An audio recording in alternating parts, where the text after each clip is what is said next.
بسم اللہ الرحمن الرحیم۔ اسلامک انفارمیشن چینل کے سب بہن بھائیوں کو السلام علیکم ورحمۃ اللہ وبرکاتہ۔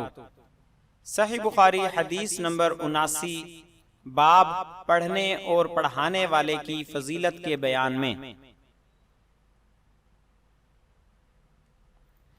حضرت ابو موسیٰ نبی کریم صلی اللہ علیہ وآلہ وسلم سے روایت کرتے ہیں کہ آپ صلی اللہ علیہ وآلہ وسلم نے فرمایا کہ اللہ تعالیٰ نے مجھے جس علم و ہدایت کے ساتھ بھیجا ہے اس کی مثال زبردست بارش کی سی ہے جو زمین پر خوب برسے۔ بعض زمین جو صاف ہوتی ہے وہ پانی کو پی لیتی ہے اور بہت سبزہ اور گھاس اگاتی ہے، اور بعض زمین جو سخت ہوتی ہے وہ پانی کو روک لیتی ہے۔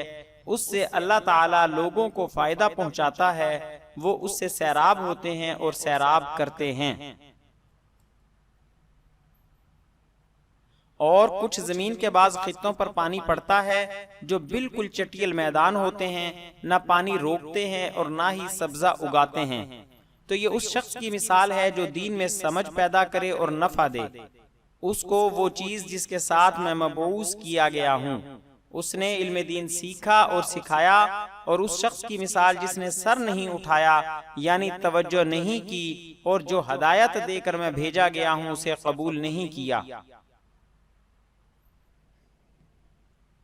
امام بخاری رحمہ اللہ فرماتے ہیں کہ ابن اسحاق نے ابو اسامہ کی روایت سے قیلت الماء کا لفظ نقل کیا ہے۔